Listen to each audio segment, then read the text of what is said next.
wake up! America, wake up! Our country is being stolen right underneath us! Our country is being stolen right underneath us! Soon all that will be left. Soon all that will be left.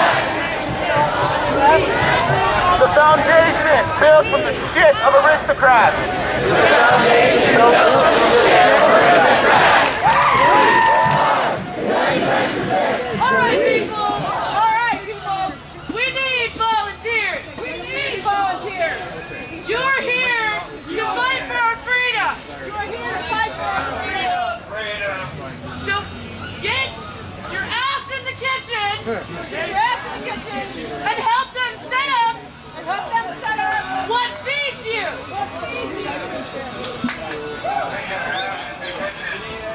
The kitchen does. The kitchen does. You need volunteers. Thank you. Thank you.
If you do not like the proposal, you do twinkle hands downward like that.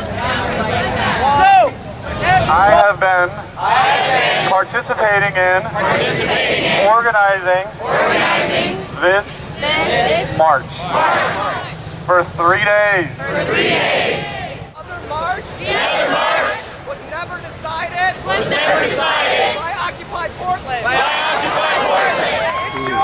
It should not have any sway of what we're doing. That's all. as you can all see, this is a democratic process. And it's freaking hard. We just had a block of consensus. There was overwhelming consensus of this body to move forward with a march.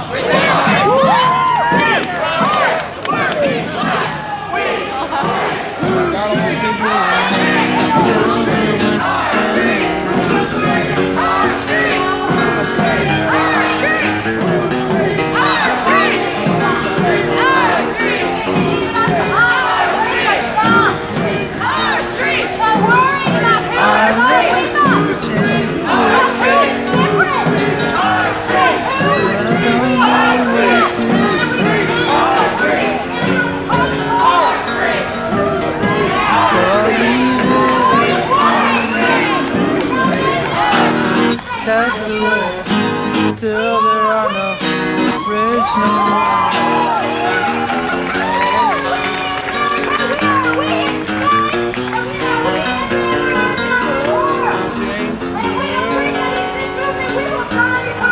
But I don't know what to do, so I'll leave it up to you.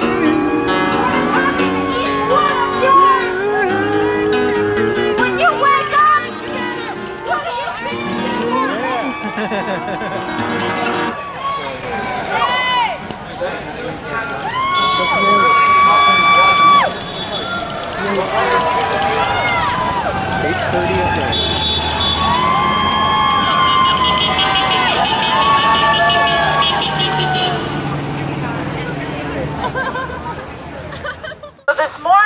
So this morning, a group of folks met with two organizers. From the Portland Marathon Committee. So first we're going to review what was shared with us at the marathon meeting.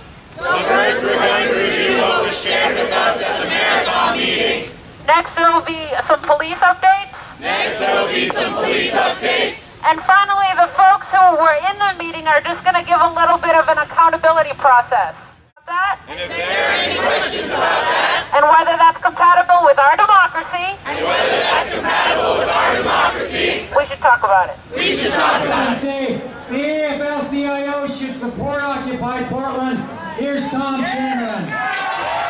My sisters and brothers, you know, America wasn't always like this. Right. There was a time not that long ago, and for you younger folks out there, I'm sure your grandparents and parents reminisce about when America truly had a strong middle class, when one wage earner could earn enough for the middle class lifestyle.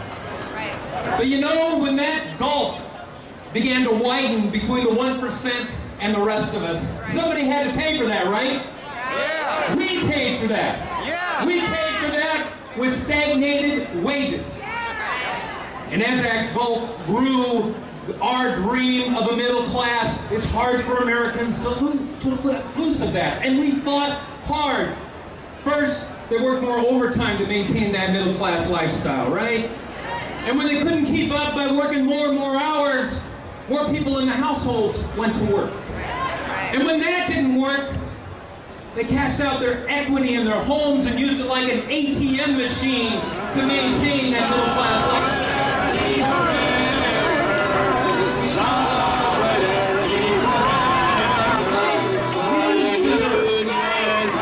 And all the while, Wall Street's and corporate America reaped the whirlwind. They took our money. And when that economic house of cards fell, it didn't fall on their backs, my sisters.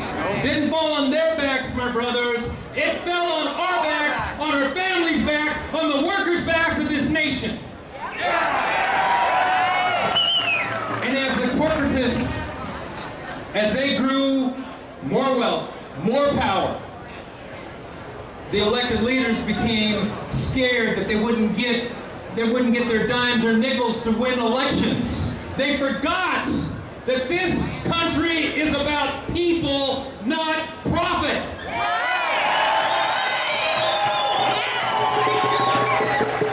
My brothers and sisters, what's exciting about this movement is this. We're scaring the hell out of those elected leaders today. We're scaring the hell out of them. And there are dangerous times ahead. We saw it today in Oakland, and we see it in Atlanta, where the corporatists and the corporate media is going to push back on us. And we're not going to fight. We're not going to be violent, but by God, we're going to stand our ground.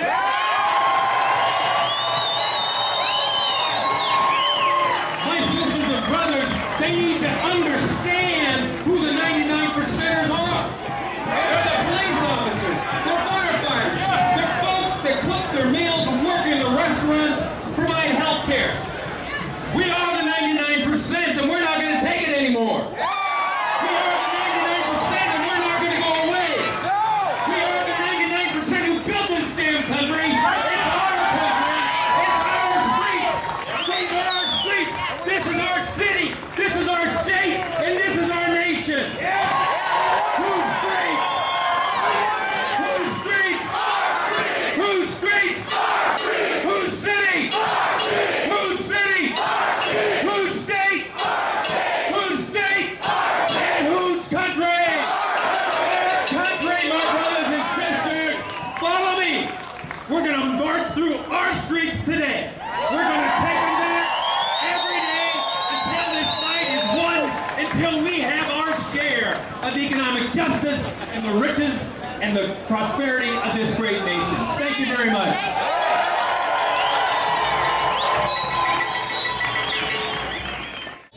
From from young officers. I think a veteran needs to take this. I mean, it sounds like everything's going very friendly and smoothly. What is the vibe? It's very friendly. Yeah. Very accommodating. So yeah, things are fine. No problems. No problems at all.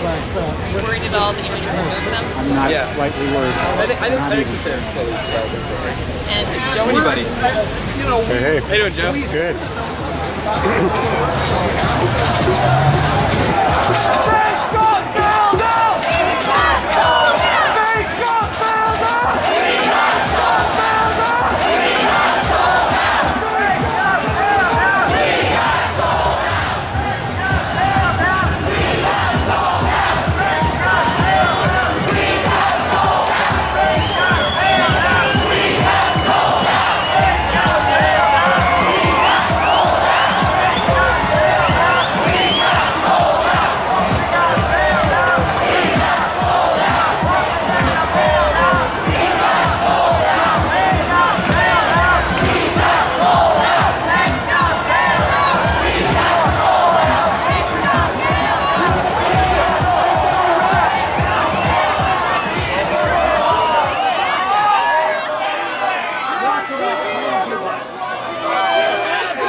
Officer Griffin, is this the America you dreamed of?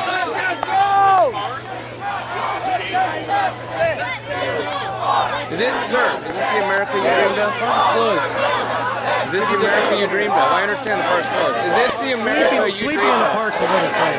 And now look at this. I know. That's the problem. Fair enough. That's the problem. Fair enough. To a doctor's office and get the health care you need without having to pay money, without having to worry how much the bill's gonna cost, without having to be depressed, sad, and have anxiety because you can't even have good health care. You can't even live for your life and care. When I think about we the people, where do we the people come into this, everyone? Come on now. It's now these days it seems like it's one for all and one for one, or whatever it is. One for all and all for one. What's up with that, everyone? What's up with that? My name is Farrell, and I'm only 22 years old. I could go to the dentist. Not everyone can just get their tooth extracted, whether it's an